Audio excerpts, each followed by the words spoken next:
Voltei, galera, tudo bem? Vamos concluir, então, aqui a nossa correção. Vamos que vamos.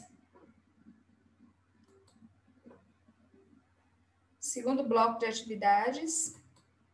Vamos lá.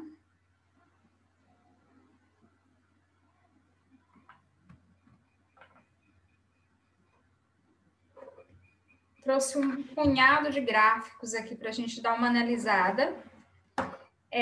Esses gráficos mostram para a gente a questão da evolução demográfica, a mudança no ritmo de crescimento das populações, certo? Que fala muito sobre a questão da expectativa de vida, tá bem destacado aqui a questão de que os idosos, né, estão vivendo mais. E a expectativa que hoje, 2012, 11%, né, de alta, né, na expectativa de vida dos idosos.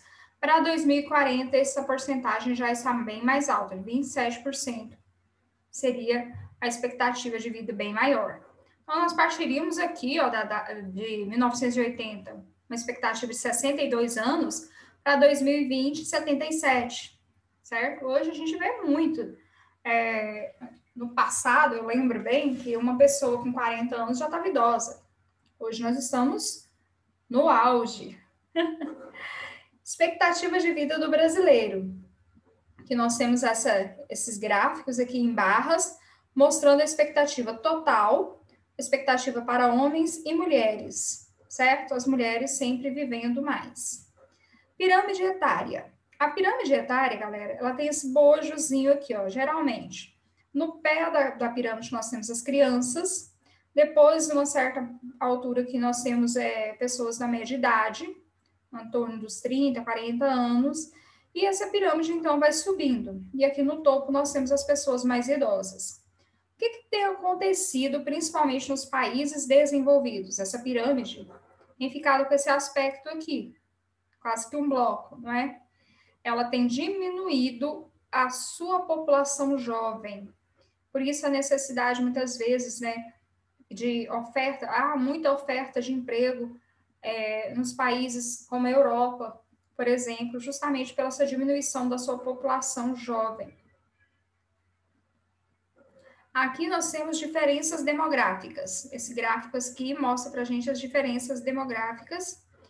E aqui a gente tem uma noção. Olha, as pessoas idosas estão vivendo mais, as pessoas de meia idade que eu estou entrando nessa casa, né, estão aqui na metade e as crianças estão diminuindo. Lembra que eu falei para vocês que os casais estão tendo menos filhos? Bora então para a nossa questão 1. Leia o segmento a seguir. Segundo o IBGE, a partir de 2039, haverá mais idosos que crianças no país. E em 2060, 1 em cada 4 brasileiros terá mais de 65 anos. O aumento do percentual de pessoas com mais de 65 anos no total da população brasileira projetada está relacionado a quê?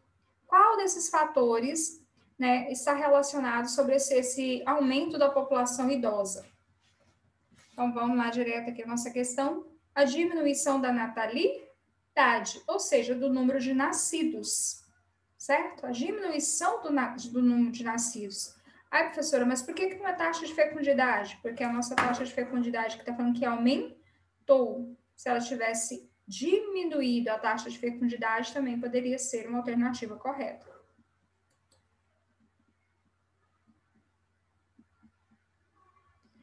Para não confundir, lembra que a gente falei com vocês lá no outro slide, questão de populoso e povoado.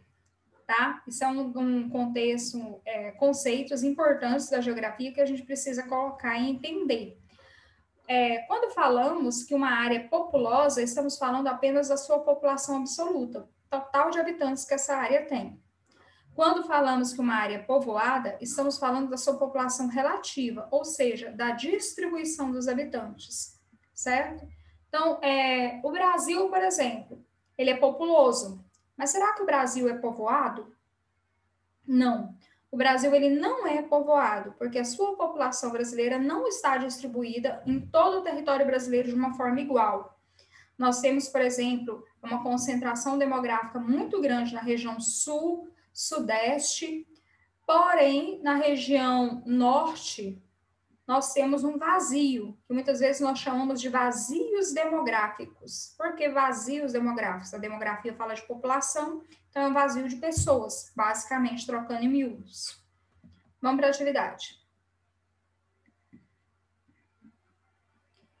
País populoso ou povoado. Só para a gente ter um exemplo, achei bem interessante essa imagem, eu trouxe para a gente. Ó. Esse país A tem 210 milhões de habitantes. Ele é populoso, mas ele não é povoado, representa bem o Brasil. E aqui nós temos o país B, que tem 40 milhões de habitantes, a população é menor, só que ele é povoado. E ao contrário desse aqui, que é populoso e não é povoado. Por que ele é povoado? Porque a população está distribuída em toda essa bolinha aqui, ó. Tem gente em praticamente todos os cantos.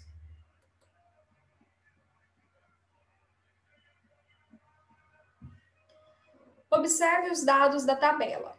Vamos observar, então, aqui os dados que estão referentes aqui. Canoas, São José dos Campos, Salvador, Manaus, Duque de Caxias, população absoluta estimada de cada uma e a área territorial. Agora, ele me pede, assinale a alternativa que indica, respectivamente, o município mais povoado e o menos populoso. Como que eu vou saber disso, professora? Simples. Eu vou olhar pela minha área, certo? E vou olhar pelo total de habitantes que eu tenho e fazer essa proporção. Então, aqui, a nossa questão, por exemplo, está marcando Salvador, Canoas. Tenho 300 e... Vocês devem estar com a atividade, devem estar melhor para enxergar do que eu, né? 944.957 mil habitantes, para uma área de 191.096 quilômetros. Então, você vai ver, fazer o cálculo aqui, ó, fazer a divisão, você vai ver que você vai ter uma densidade bem equilibrada, o número de pessoas pela área. Aqui, por exemplo, eu já tenho 2.857 pessoas e uma área bem menor, 2 milhões, né? E uma área de 692 mil. Então, a partir daí, a gente consegue perceber o superpovoamento ou não, a população, né? Se é populoso ou povoado. Para essa estimativa pelo cálculo da densidade demográfica. Como que eu faço o cálculo? População total dividida pela minha área. Tipos de migrações. Galera, quando a gente fala em migração, tem muito assunto para ser falado. Muita coisa para a gente falar sobre migração. Migração, a gente aprendeu que tem migração. As migrações é a circulação das pessoas e as migrações podem se efetivam em imigração e emigração. Emigração é meu movimento de sair. A imigração é quando eu chego no lugar, eu sou um imigrante. Quando eu estou indo, saio daqui para outro lugar, eu estou emigrando. Quando eu chego, eu sou um imigrante. Porém, há outros tipos de migrações. Migração pendular, migração sazonal. A pendular, eu nunca esqueço de um aluno que falou para mim, professora, é igual o pêndulo. Pêndulo. O pêndulo é um objetozinho que tem uma bola na ponta e uma hastezinha segurando essa bola, e ele vai de um lado para o outro, de um lado para o outro. E a movimentação pendular, a migração pendular, é justamente essa ida e vinda que a gente faz, por exemplo, todos os dias para Goiânia e volta. Você faz uma migração todos os dias, que é de casa para o trabalho ou casa para a escola, quando você sai da sua região e vai para outra. Migração sazonal é quando a pessoa sai da sua cidade e vai trabalhar numa outra região. Ela vai só de tempo em tempo, por exemplo, período de colheita. Ela vai colher lá o tomate, a uva, a laranja. Acabou aquela colheita, ela volta para a sua região e às vezes ela vai para outra região. São migrações sazonais, de tempos em tempos. Tem muito mais para a gente falar sobre migração.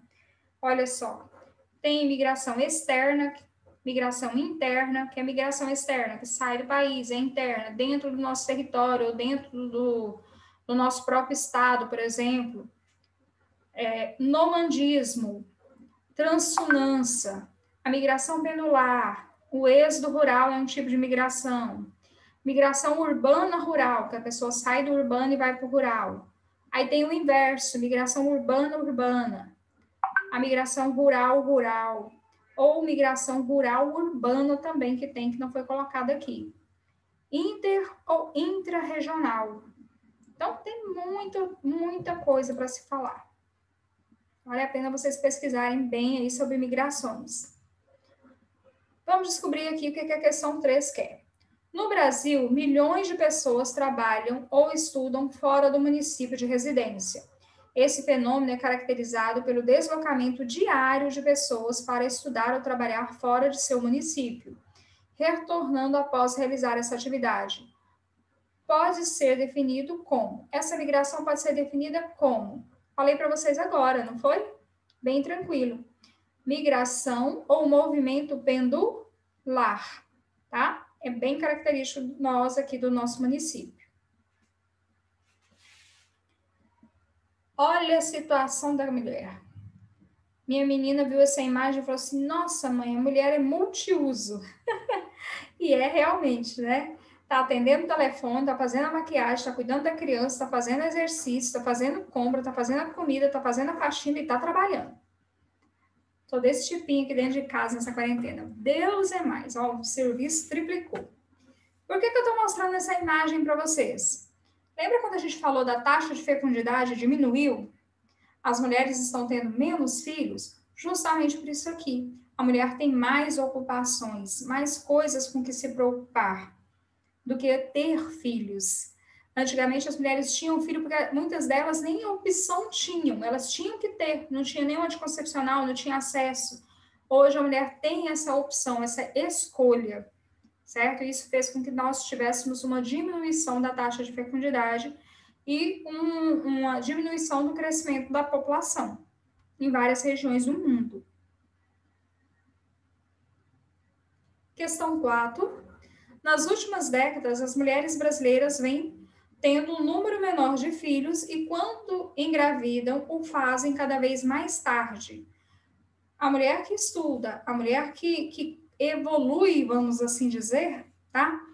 Ela vai estudar, ela vai querer trabalhar, ela vai querer ter uma vida estabilizada e só depois de tudo isso, quem sabe, ter filhos. Então, isso está acontecendo cada vez mais depois dos 30, próximo dos 40 anos. Tal mudança, galera, tem se mostrado correlata à maior participação da mulher no mercado de trabalho e consequente redução da taxa de fecundidade e natalidade. Acerca dessa temática, assinale a alternativa correta. Atualmente, em ambiente urbano ou rural, além de provedora de filhos, a mulher vem assumindo cada vez mais a função de responsável pelo lar. Cada vez mais a gente vê a mulher como chefe da casa, né? Temos aquelas mulheres que trabalham, que mantêm a casa, certo? E isso tem mudado muito a configuração das famílias na atualidade. Mas deixa esse assunto para outra questão. Feminismo.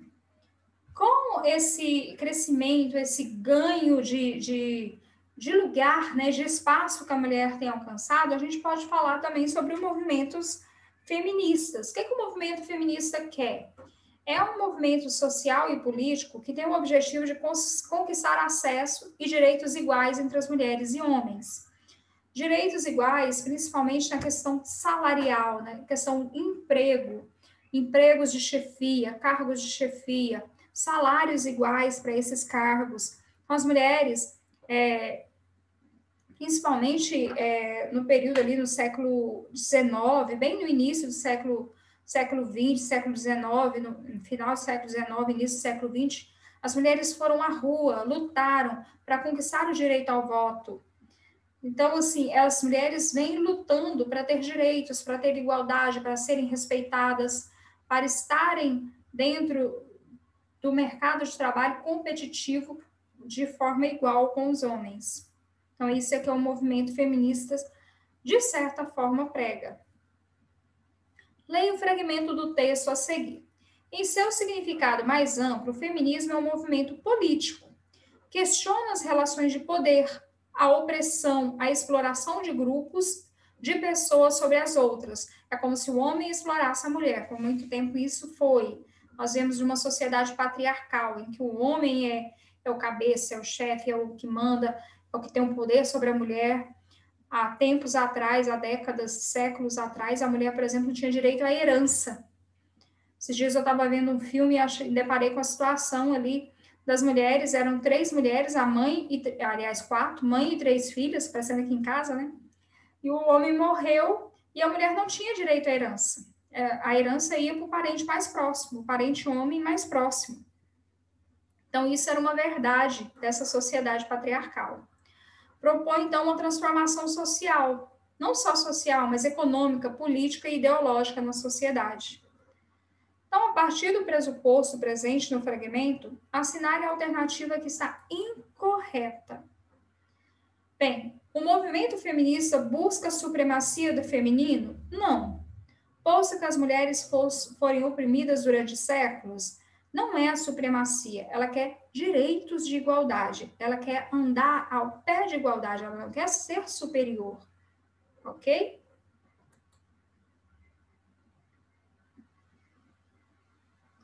Sugestão de filme, Onde Está Segunda? Certo? Sugestão de filme, fica a dica, uma ficção científica que está disponível na Netflix, o tema genética, com a evolução. É bem interessante. Vai lá, quem assistir, conta aí para nós como que foi. Certo? Então, o que nós temos hoje é isso, galera. Espero que vocês tenham gostado, tenham aprendido. Não esquece de deixar o nome de vocês no comentário, tá? Nome e série. Beijão, tchau, tchau.